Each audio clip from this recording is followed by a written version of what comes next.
कोशिश कर रहे थे कि टेस्ला की मैन्युफैक्चरिंग यूनिट इंडिया में लग जाए। अभी अनाउंसमेंट आई कि टेस्ला तो इंडोनेशिया जा रहा है। सिंबॉलिकली अगर इलॉन मस्क इंडिया में आते और उनकी फैक्ट्री लगती, क्या आपको लगता कि इलेक्ट्रिक मोबिलिटी के अडॉप्शन में एक बड़ा इंडिकेशन होता उनका इंडिया की जगह इंडोनेशिया जाना? कि पहले हम वर्ल्ड में चौथे नंबर पे थे। पहले नंबर पर यूएसए था, दूसरे नंबर पर पहले नंबर पर चाइना था, दूसरे नंबर पर यूएसए था, तीसरे नंबर पर जापान था, चौथे पर हम था। मुझे कोई जरूरत ही नहीं है, इतना पैसा है मेरे पास, लाइन लगा के लोग पड़े। अभी मैं इनविट मॉडल में, मैंने बॉम्बे स्टॉक एक्सचेंज में 1 महीने भर पहले हमने हमारा बॉन्ड इश्यू इनविट में लॉन्च किया। तो मैं अपने परिवार के साथ गोवा में गया, तो पहले दिन 7 घंटे में 7 आवर्स में 7 टाइम्स ओवर सब्सक्राइब। मेरे को डर है कि 1 साल के अंदर रेलवे के रेट के हिसाब से रोड का रेट कम हो जाएगा, और वो कम होने से फिर वो थोड़ा इम्बैलेंस हो सकता है। तो रेलवे भी कुछ सुधार करेगी, वो डबल कंटेनर लेके गाड़ी लेके जाएगी, तो ये अच्छी है, कंपटीशन है। तो लॉजिस्टिक कॉस्ट को कम करने से एक्सपोर्ट बढ़ेगा। 400 नए लड़के स्टार्टअप इलेक्ट्रिक स्कूटर बना रहे हैं। ये मैं कल ही डावोस जा रहा हूँ, बोल रहे ऑली डावोस से। अच्छा, वहाँ का इंफ्रास्ट्रक्चर देखा है आपने? स्कीइंग का देखा, वहाँ पे कैसे फर्स्ट क्लास आप ऊपर जाते हो। ऑली में एक स्की लिफ्ट है सर। 2 चीजें, रुक जाओ 2 साल। तो मैं आपको विश्वास के साथ बता रहा हूँ कि ओली से अच्छा आपको 2-3 साल के बाद हिंदुस्तान में देखने के लिए मिलेगा। और अब यूरोपियन टूरिस्ट और बाहर हमारे कश्मीर में आएंगे, और हमारे यहाँ कारगिल में जाएंगे, जोजिला में जाएंगे। अब जोजिला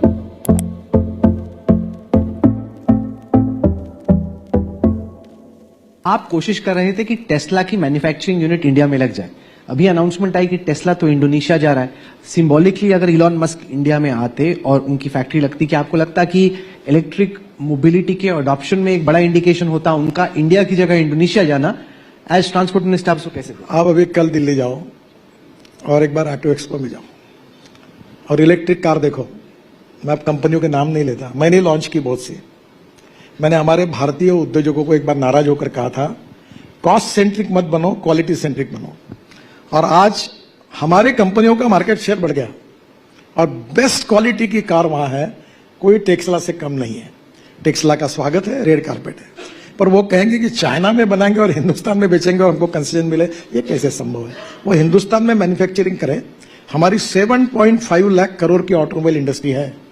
देश को सबसे ज्यादा जीएसटी स्टेट गवर्नमेंट और भारत सरकार को देने वाली ऑटोमोबाइल इंडस्ट्री, 4.5 करोड़ युवकों को जॉब देने वाली इंडस्ट्री ऑटोमोबाइल इंडस्ट्री, हमारा एक्सपोर्ट सबसे ज्यादा करने वाली ऑटोमोबाइल इंडस्ट्री।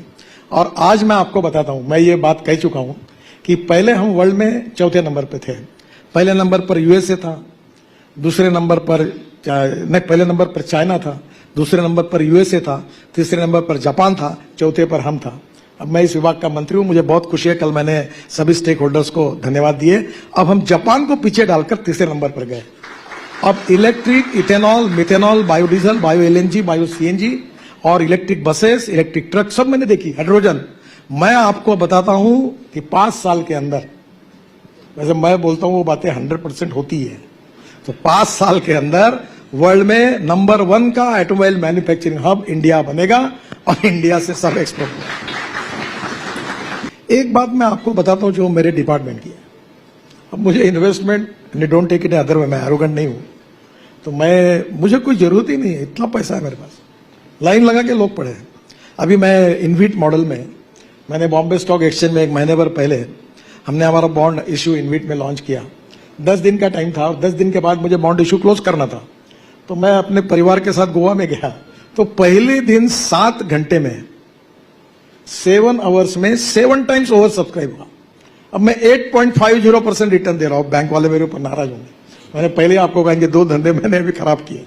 पहले परफॉर्मेंस गारंटी बैंक देती थी, मैं पीछे पढ़ के अभी इंश्योरेंस बॉन्ड लाया, तो नेचुरली अब बैंक को वो परफॉर्मेंस गारंटी का बिजनेस कम होगा। अब मैं बोल रहा हूं कि अब ये देते 7% इंटरेस्ट या 6.5%, मैं दे रहा हूं 8.5%, वो भी 10,000 रुपए तक भी आप डाल सकते हो, और इंटरेस्ट महीने में दूंगा आपके अकाउंट में। तो NHI AAA रेटिंग, और मुझे कोई पैसे के, मैं 5 लाख करोड़ के रोड बनाता हूं, और मेरा टोल इनकम अभी 40,000 करोड़ है, और 2 साल के बाद 1,40,000 करोड़ होगा। और मैं मोनेटाइज करता हूं रोड को और देता हूं, कोई प्रॉब्लम नहीं है। बैंक को भी हमको 25,000 करोड़ रुपए बिल्कुल तुरंत देते हैं, तो पैसे का कोई प्रॉब्लम नहीं है। एक बात जरूर है कि देश में इन्वेस्टमेंट आनी चाहिए, और एक बात सच है कि हमारे यहाँ मोदी जी के नेतृत्व में हमने जो लिबरल इकोनॉमिक पॉलिसी को स्वीकार किया है, उससे बड़े प्रमाण पर ये टेक्नोलॉजी आ रही है। तो मुझे दो बातों पे लगता है कि हमने ऐसे क्षेत्र चुनने चाहिए जिसमें हमारी कंपनियां जॉइंट वेंचर कोलैबोरेशन करें और टेक्नोलॉजी को लाएं। वर्ल्ड की बेस्ट टेक्नोलॉजी हमारे देश में रहे, इससे हमारा एक्सपोर्ट बढ़ेगा। दूसरी जो इंपॉर्टेंट चीज हम कर रहे हैं कि हमारी लॉजिस्टिक कॉस्ट 16% है और हमारे एक्सपोर्ट के लिए बड़ी अड़चन का विषय है। प्रधानमंत्री जी ने कहा कि हमको सिंगल डिजिट में जाना है, और आज मुझे खुशी है कि मैं 1 साल के बाद, आप मेरा जरूर इंटरव्यू लेना, तब मेरी बातों को रिकॉर्ड करके रखना। दिल्ली से देहरादून 2 घंटे में, दिल्ली से जयपुर 2 घंटे में, दिल्ली से हरिद्वार 2 घंटे में, दिल्ली से अमृतसर 4 घंटे में, दिल्ली से श्रीनगर 8 घंटे में, दिल्ली से कटरा 6 घंटे में, बेंगलोर से चेन्नई 2 घंटे में, नागपुर से पुणे 6 घंटे में, नागपुर से मुंबई 6 घंटे में, अब 24 घंटे लगते हैं, और बेंगलोर से मैसूर 1 घंटे में। तो पूरे देश में भी ऐसे 32 ग्रीन हाईवे बना रहा हूं मैं। तो लॉजिस्टिक कॉस्ट जो है वो 100%, 10% के नीचे आएगी। और हम फ्यूल कौन सा यूज कर रहे हैं? एलएनजी।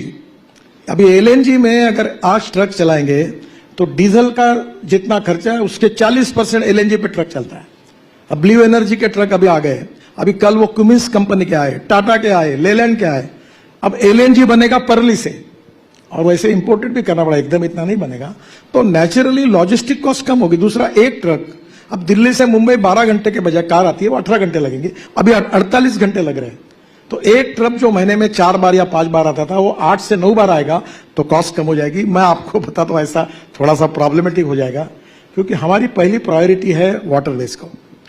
10 रुपए खर्चा अगर लगता है रोड पे, तो पानी पे 1 रुपया लगता है। तो पहली priority waterways, second priority railway, third priority road, और बाद में एविएशन। पर मेरे को डर है कि 1 साल के अंदर रेलवे के रेट के हिसाब से रोड का रेट कम हो जाएगा, और वो कम होने से फिर वो थोड़ा इम्बैलेंस हो सकता है। तो रेलवे भी कुछ सुधार करेगी, वो डबल कंटेनर लेके गाड़ी लेके जाएगी। तो ये अच्छी है, कंपटीशन है। तो लॉजिस्टिक कॉस्ट को कम करने से एक्सपोर्ट बढ़ेगा।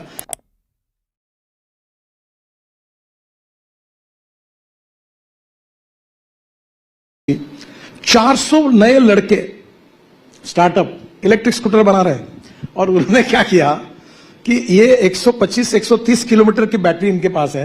तो उन्होंने स्टडी किया कि एक स्कूटर रोज दिन में कितने चलती है, तो 24 से 26 किलोमीटर। तो उनने 60 किलोमीटर की बैटरी लाई, जो 1,30,000 में ये बेच रहे, वो 70,000 रुपए और 60,000 में बेच रहे, और फटाफट उनका धंधा तेजी से चल रहा है। ऑटो रिक्शा बनी, ई कार बना, ई रिक्शा आया। 1 करोड़ लोग साइकिल रिक्शा चलाते थे। जब मैंने वो बिल लाया, बहुत प्रॉब्लम है कि वो इसका टायर लेते थे, उसका पार्ट यूज करते थे, सुप्रीम कोर्ट में केस गई। मैंने कहा गरीब लोग अगर करता है तो गांधी जी ने कहा था गरीब के हित में तो करो, कॉपी कोई फर्क नहीं पड़ता। मैंने अलाउ किया।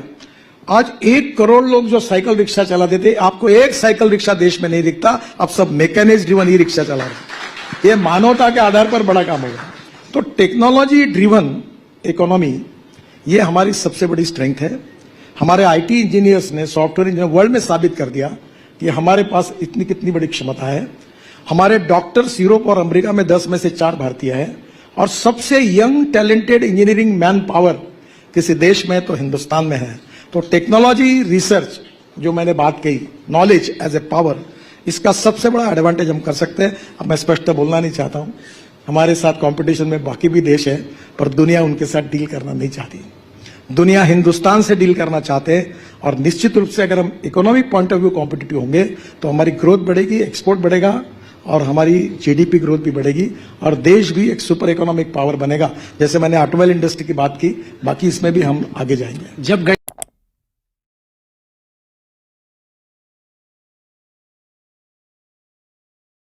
गडकरी जी शुरू में बोलते थे कि दिल्ली हरिद्वार 2 घंटे में होगा, दिल्ली देहरादून 2 घंटे में होगा, तो ज्यादातर लोग मानते नहीं थे, बोल रहे थे ऐसी बोल रहे हैं, ऐसा होगा नहीं। लेकिन पिछले कुछ साल में जो आपके डिपार्टमेंट ने काम किया, उसने साबित कर दिया कि एक अच्छी मजाक बताता हूं, मैं आपकी तारीफ कर रहा, आप सुने रहे, मैं बोलने दो ना।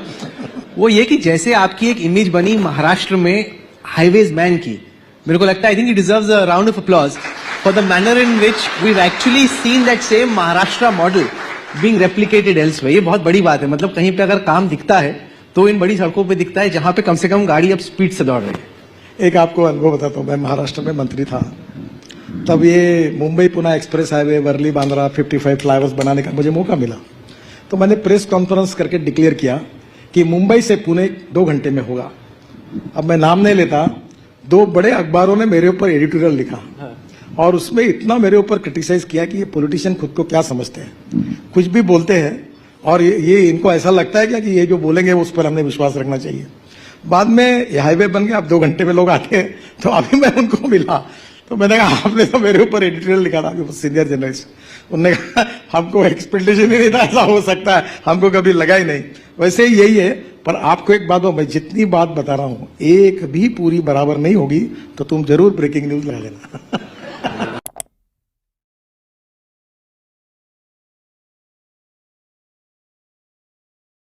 ये मैं कल ही डावोस जा रहा हूँ, बोल रहे ऑली डावोस से अच्छा वहां का इंफ्रास्ट्रक्चर देखा है आपने स्कीइंग का? देखा है। वहां पे कैसे मैं फर्स्ट आपको- क्लास आप ऊपर जाते हो, मैं- ऑली में एक स्की लिफ्ट है सर। 2 चीजें, रुक जाओ, 2 साल मैं जोजिला टनल बना रहा हूं कारगिल के नीचे, ऊपर से बाबा अमरनाथ दिखते हैं, वहां पूरे एरिया को मैंने एलजी को मांगा है और मैं आपको विश्वास के साथ बता रहा हूं कि ओली से अच्छा आपको 2-3 साल के बाद हिंदुस्तान में देखने के लिए मिलेगा। और अब यूरोपियन टूरिस्ट और वहां हमारे कश्मीर में आएंगे और हमारे यहाँ कारगिल में जाएंगे, जोजिला में जाएंगे।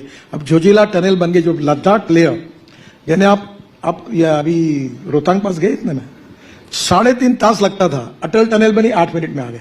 और उसके बाद मैं लद्दाख लेह तक 4 टनल बना रहा हूं। लद्दाख लेह के बाद जोजिला, जोजिला के बाद जेडमोर, जेडमोर के बाद श्रीनगर तक जन्नत है। आप इमेजिन करो कश्मीर क्या है।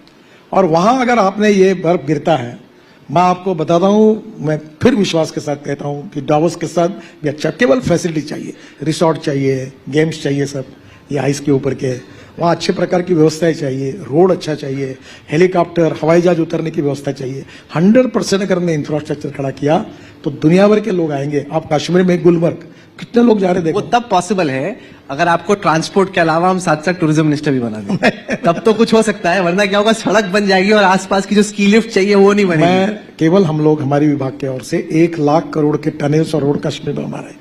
3 लाख करोड़ के रोड और टनल हम नॉर्थ ईस्ट में बना रहे हैं। आप मेघालय जाओ, त्रिपुरा जाओ, नागालैंड जाओ, कोई भी आसाम में जाओ और वहां से फीडबैक ले लो। और मैंने तो प्रॉमिस किया है कि 2024 समाप्त होने के पहले हिंदुस्तान का रोड इंफ्रास्ट्रक्चर यूएसए के बराबर होगा। यूएसए के हाँ बिल्कुल, बिहार यूपी का भी होगा। here is the power of audacity. There is publicly stated ambition, the ability to stake your reputation and say 1 साल बाद मेरा इंटरव्यू करना. And most of those things do happen. Sometimes they get delayed because of court factors or environmental factors, but most of it happens, which is a very significant achievement. मैं बचपन में जब तवांग जाता था 4 दिन लगते थे। हाल ही में मैं अभी तवांग में भी अच्छा रोड बन जब रहा भी है। मैं शूट करने गया तो हम लोग कुछ घंटे में वहां पे पहुंच गए। You can actually see the infrastructure being developed in the north east. Nitin Gadkari ji, thank you so much for joining us here.